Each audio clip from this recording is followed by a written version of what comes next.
on to the next topic and talk about Ben Simmons benching over this. We're not going to talk about specific benching, but it kind of ties in with the benching because over the weekend Ben Simmons was benched against a game against Tennessee, but for missing one of his classes. But now it's starting to, kind of. I thought it was undisclosed academic. He missed a class. That was the reason why he missed class.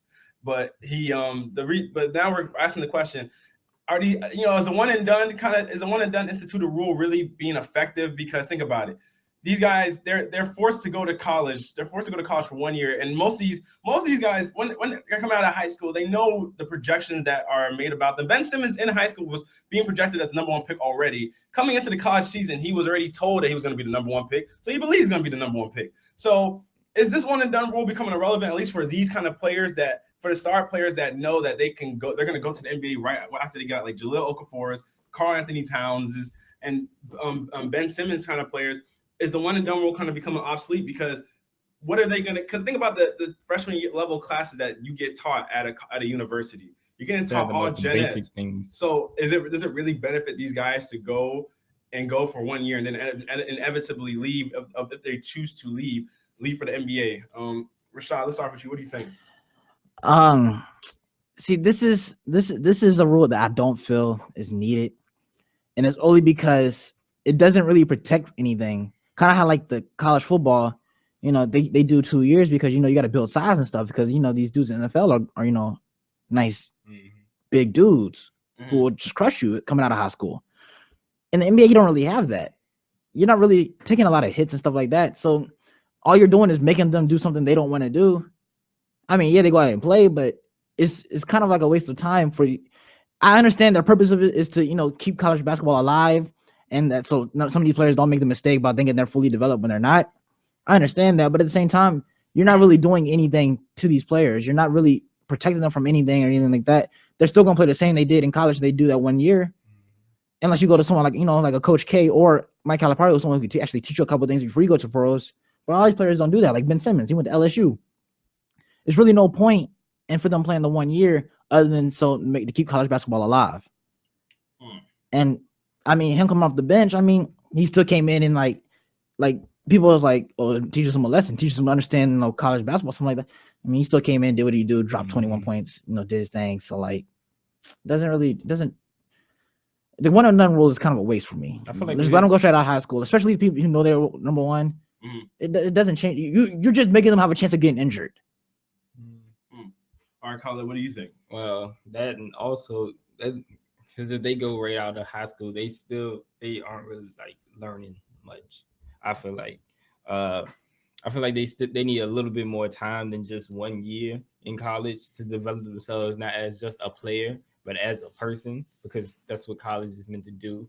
It's help to develop your mind as well as your ideals, as well as your your skills, all your talents. It basically shapes you as a person. And for the one thing, like he's not going to class. I mean, we do have those gen ed classes that are very basic. You can pass them if you miss like 1 or 2 classes. But the thing is, that shows who he is as a person. Maybe he's missing a class. Maybe he's gonna miss a practice. I understand with the benching. I feel like it should have been longer than just 4 minutes. But they definitely need to keep them there a little bit longer before just shipping them off to the NBA, because sometimes these players go straight to the NBA and aren't as amazing as they are projected to be. I feel like you were going to say something, Rashad. What were you going to say? Yeah, it's about like what Kyle just said about the benching. It wasn't really more so about how long he was like, he didn't start the game for. It's more the fact that he's the #1 player coming out of college, but he didn't start the game. It's more so it didn't start. Hello, caller. You're with KBR Sports, the best sports talk show your 24-hour day. How can we help you? Hey guys, I'm back. This one's gonna be really quick. It's gonna be super quick. I'm just calling back because I'm petty. They call me Petty Wop in my circles. Real quick, the one and done rule is stupid. Get rid of it. Let them leave from high school if they want to, but they're wasting people's time and money by coming to school for 1 year and taking basket weaving. 2, this comment is directed towards Football's America. about the Steve McNair being developed thing. Steve McNair was drafted in 1995. That was Jeff Fisher's first year as head coach. Jeff Fisher made the selection. He was selected number 3 overall. He was the highest pick for an African American quarterback ever until RG3 and Jameis Winston. He didn't really play until 1997, and they made the Super Bowl in 1999. So just saying, before you say things like that, get everything correct. He went and gave all the results, all the data. He did all his due diligence and came back. I'm just saying. Steve McNair, one of my favorite all-time players. That team is my favorite team, and I know for a fact that those two were coupled at the hip. I just wanted to make sure that I wasn't mistaken in saying that he had Steve McNair, because he was the one, he being Jeff Fisher, that made the selection for Steve McNair and then developed Steve McNair for 2 years before putting him in actual gameplay, then went to the Super Bowl in 1999. Just saying. No shade, just throwing out facts. Y'all have a great show. Appreciate it, bro. Thank you. That's hilarious. That is hilarious, man. But what I was gonna say about the one and done rule was that I was gonna say that it's when you were bringing these players straight out of high school, and then even some of these players that come straight out of college. I never forget the story that Shaquille O'Neal told yesterday on Mike and Mike, actually, about when they were talking about the Ben Simmons benching. And Shaquille O'Neal said before his mom let him go graduate or let him choose to go straight out of, because Shaquille O'Neal could have came out of LSU when he wanted to, you know what I mean? But he stayed longer because his mom told him, do you know how to balance a checkbook? And he said, no. And then she was like, then you're not ready to go yet if you can't even balance your own checkbook. Now, granted, now you have online banking and stuff like that, which makes times different. But you can make the argument that a lot of these players go into the NBA and they're not business savvy, because the NBA is a business. It's a men's league. It's not a league for children. It's a men's league. And when you're getting paid millions of dollars, your agents, you got to make sure you're not getting played by your agents, for one. And then two, you got to make sure you know how to handle your money, know how to spend it wisely. Because when you give a young kid millions of dollars, I can only imagine what I wanted to do for $1 million when I was 18, 19 years old. Now imagine a guy that's been pretty much told all his life that he was the best player or best this and that all his life, and then you put him in a professional setting at that age. And now, and to your point, Rashad, about physicality and stuff, I mean, there's been plenty of players that when they got to the league and they had to adjust to the physicality of the NBA game. I mean, a player like Stephen Curry had to adjust to the NBA physicality. And from coming out of Davidson, because Stephen Curry was a small fry. Dwight Howard had to get bigger to adjust to the NBA physicality because Dwight Howard was too small. People have told Anthony Davis he still has to get into his full-on frame to be able to bang in the NBA game, because you can get injured a lot easier, even though it's not like football where you're getting hit all the time by guys purposefully. The NBA game they're still bigger. They're men playing against you. You're banging with men on a night in, night out basis. You drive to the basket at some point in time. And those are harder fouls than college basketball player fouls. But here's a good example. Let's say you could go one and done. Okay, AJ McCarron wasn't really a one and done type of quarterback. He wasn't that talented. But when he came there to Alabama, Nick Saban immediately said, this man needs to gain weight. He's too little to even have a chance to even play in the pros. He made him gain 20 pounds in 2 years of straight size. I'm talking about eating peanut butter constantly and stuff like that, because he knew if it was possible to go straight to the pros and he would have tried it, he would have been broken his first year because he was that frail.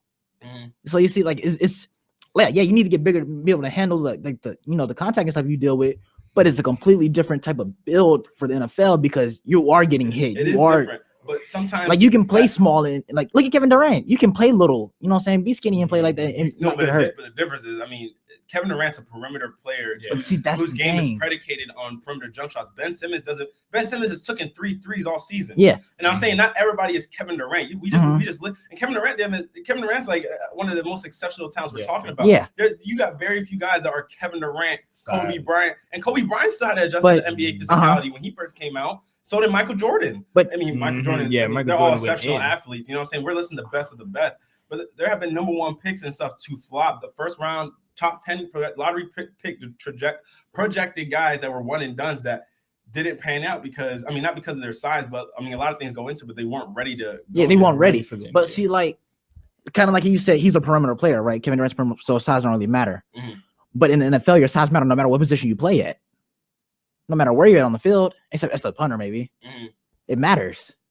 because you're getting hit or hitting somebody at every other position except quarterback. You take hits, you're getting hit. So you know what I'm saying? Like, yeah, we did. You're right. I did when I said Kevin Durant. We did name a great player who excels from the outside, who can lanky enough, who can get to the basket and dunk it with no problem.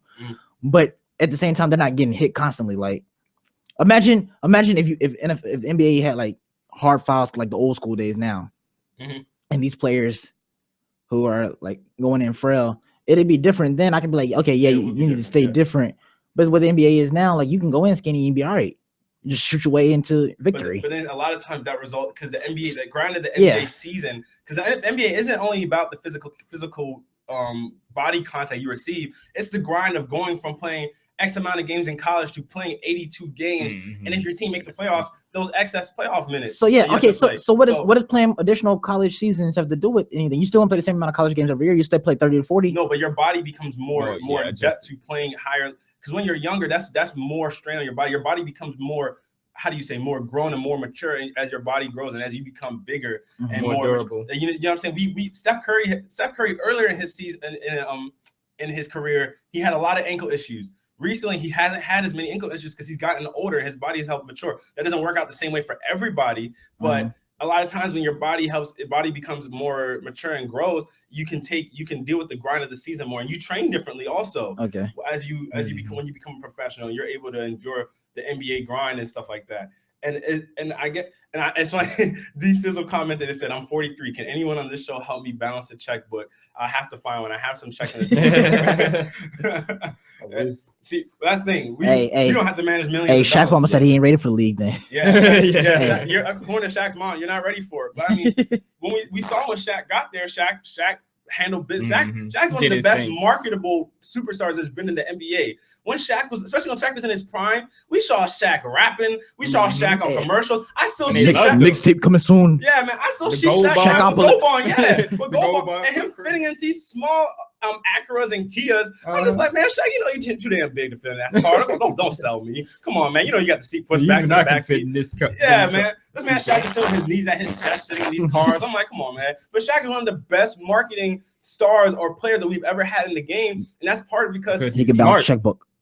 Balance a checkbook. And he knew how to handle the NBA business at a young age. But you could argue a lot of these young players aren't ready to accept that challenge. A lot of these young players might not have the maturity or the wherewithal to be able to know that, hey, if I get millions of dollars, I shouldn't go spend it on Lambos and this and that. Because I mean, that's a lot of what people are told that the lavish life is like. Imagine, especially when you're an NBA player. Yeah, I mean, you see these people with boats and stuff. Exactly, you know what I'm saying. But the thing is, when you become an NBA, when you're a #1 draft pick, and almost immediately you become a celebrity. You're not just a normal person anymore. When people hear D'Angelo Russell was the #2 pick, people will forever remember D'Angelo Russell. D'Angelo Russell won't fall off the face of the earth because they always remember he was the #2 pick. Yeah. And they remember how much controversy came with that pick. So even if D'Angelo Russell doesn't become a star, people will always know who D'Angelo Russell is because he was such a high pick. You don't become a high pick like that, and this you don't become a celebrity. Celebrity somehow becomes attached to your name. When people see young guys like Justin Bieber, Chris Brown, and other names driving Bugattis and stuff, people are like, well, hey, I want to do that too. Yeah, you know what I'm saying? Yeah. So it can result in people spending their money ill-advisedly. And then, I mean, you do have people that hopefully you have financial advisors that help you keep your money in check. But you know, even then you may have if we're going to use that as the case, then the rule needs to be changed to at least 2 years. You got to play 2 years of college. Because like here at Old Dominion, as a business major, I'm a business management major myself. I don't get into accounting. I'm not allowed to get into accounting until basically my sophomore year. Yeah. So that's where you first learn how to basically balance a checkbook in college. That's where you sit down and actually learn how to balance a checkbook in college. So they have to at least play 2 years of college ball. And that's one of those things that we as colleges people need to take a look at. And D Sizzle said, you guys see the video where police or Shaq went to the cops to play hoops with the kids. He's a brilliant PR tactician. He is. I did see that video actually. Yeah. It was really like enjoyable to watch. But that's one of the things colleges have to do is that you have to kind of, because you're giving these guys, nobody's going to care about a class about whatever, something history that does not apply to them. Like people, at time, everybody just goes through the gen eds. They're just walking through the gen eds. That's probably when their GPAs are the lowest because nobody cares about those classes. But when they actually get into their majors or minor classes, they're actually interested in what they're learning. So why not in those gen ed classes or in the lower level classes when these guys are first coming in, just like what our caller said, don't when these guys are taking like basket weaving. You know what I mean? Give them classes that will actually help them. If you know this player is going to be a one and done kind of player, or is going to, I mean, I know you don't want to kind of boost you don't want difficulty level for them. You know, they can't do it. You can't just jump them into a sophomore level class. I'm not saying jump them into a sophomore level class, but I'm going to say, I'll say classes that's directed towards that. But I'm saying because if they do that, then it's going to egg on more one and done because then they kind of are learning. They're like you're teaching them a system in order for them to succeed as a one and done. And I'm not trying to advocate for that, but I'm saying teach them stuff that is actually useful for them in the real world. If they learned it in their first year, they can go out in the real world and making millions of dollars. They can actually apply it to their actual life living. You know what I'm saying? Because I'm sorry, but me learning about English literature and learning about the story of Winn-Dixie or whatever, it don't help me. I'm sorry, it didn't help me. I mean, Winn-Dixie's a great dog and all, but it didn't help me. You know what I'm saying? Some of the stories that have you read, man, it's something else. Now, some of the stuff you can apply because you're learning about your grammar, your vocabulary, and all that. But some of what they teach you is just to fill up a stat sheet. Like, you know what I'm saying? It's just to fill up a credit, schedule. Basically. You know what I'm saying? Just so you can get the credit and just say you're out. You know what I'm saying? But it's one of those things that it's going to be a debate for forever because as long as they have the one and done rule, everybody will debate it. Mick Flipstein said, "Who you kidding? The one and dones are not going to any classes, much less an accounting class." But you never know. I mean, if they know that accounting class can help them become or help them in their strive for they want to blow all that. Yeah, and their strive to maximize the most of their money. You never know if they will go or not. They're like, I don't need this because so a lot of them aren't even thinking about college. Most of them thinking about just pros. So like, I'm not gonna take something difficult like that. I kind of agree with the comment, but I do have one before we go to our next segment. My last question is, players like Thomas Robinson, who he knew he wanted to stay in college, but he had to go because his sister and what happened with his mom and stuff like that. Yeah. So is it for those players like that who desperately need to go? Is that a different case? That's different. That's situation. Every person's situation is different. You know what I'm saying? Every single person's situation. Some people go because of the money because they need the money for their family. But a lot of people have the choice. Yeah. You know what I'm saying? There's plenty of players. I mean, the lottery projected players. That's I mean, there's 15 teams in the lottery. You know what I'm saying? So you got a lot of players that their circumstances are different. Number one and number two players. I don't know the story of, I mean, Ben Simmons' story, Ben Simmons' story is a unique one in itself. You know what I'm saying? Karl-Anthony Towns' story wasn't the same as Ben Simmons. Anthony Davis's wasn't the same. Kyrie Irving's wasn't the same. LeBron James' story wasn't the same as some of these guys. And I'll read a comment from Cupcheck. Also, Cupcheck said, what if they just had athletes that were going pro 100%, take life skill classes to teach them that, like cooking for themselves, taxes, and dealing with the media, etc. See, I think that would help an athlete. Yeah, but if you have stuff like that, then that's basically offered just strictly to athletes. You know what I'm saying? You have to change the whole programs around to custom to everybody to be able to do that. That's more of an academic standpoint, more so than a professional college sports. But I'm saying, what if those are gen eds for people to take? Because then that won't just be for athletes. Qualified. If it's a gen ed, anybody can take that class, and they can apply to their general education whatever lifestyle kind of like or requirements. It will apply to the general education fulfillments that they need to fulfill in order to graduate. So even if they decided to stay beyond the 1 year, that would still fulfill that requirement that they need to fulfill. So I mean, I think that's a good idea that you could make a general education class of cooking or whatever, the life skills that they need to learn, that like an accounting class or something, so they learn these skills so they can apply it later on. And then McFlipstein also said, the college admins are not spending their time developing curriculum for the one and dones. And it's such an anomaly in the grand scheme of the student body. It would really be a disservice to the kids paying and studying. And see, that's the thing. I think that you come up with a program that won't just cater to the one and dones, but come up with a system that helps the students that are regular students like we are on this show, that helps regular students and also helps students that, or even other players that are staying for more than 3 years, like Buddy Hield. He's a senior, and now we're seeing he's gonna enter the draft. And we hope he has to. Yeah, he's gonna have to enter the draft. But we see Buddy Hield. He's been there for multiple years, but That's what I was saying. You don't want to make a curriculum just for one and done, but you want to make don't force kids to go to college to learn nothing. You know what I'm saying? Don't force them to go to college to learn something they don't care about. That's going to result in people not going to class, not turning the schoolwork on time, and not doing the best that they can in these classes. Taking a math class, we all remember our freshman years. Everybody history of dance. Oh my god! I know, bruh. Theater. You're taking the history dance. You're taking theater. History. You're taking acting stuff. There's so many different classes you take that are 100 level classes that will not apply half the time to what you're gonna do. You know what I mean? Like if you're gonna be a professional athlete, I mean, some of them might go into acting. So I don't know. You want to take acting? Hey, do you, bro? But I feel like there's classes that can help them prepare for the world in a better way. And D Sizzle said that's a great call. I could have used a class on creative ways to prepare ramen noodles. Oh, come on. Hey, he's right though. Hey, think about it. Hey, add the little chicken salt, and then you gotta throw in the little salmon salt. Hey, you gotta throw the old bases. Oh my gosh. Get you some steak rubs. You know, just make some unique stuff. I feel like you don't gotta take a class for it, man. I feel like just living the college lifestyle, you just learn how to be a professional cook of noodles, man. Everybody got that big fat pack of noodles in their room. Hey, like 54 pack, 24 pack, 12. In our apartment, we got like two. Two huge jars. Yeah, 2 huge things for ramen noodles, man. Just whenever you need to bust them out on the occasion, you just make them. I mean, if you go to college, you know how to make ramen noodles. Exactly. And if you don't know how to make ramen noodles, feel ashamed. Feel bad at yourself. You need to learn. It's a life skill. You need ramen noodles. Major key. DJ Khaled would be ashamed of you if you didn't know how to make ramen noodles. Sensational. Exactly. And on that, yeah, exactly. You played yourself because you didn't know how to make ramen noodles. You played yourself. I feel you. But guys, we're gonna go on to the last topic.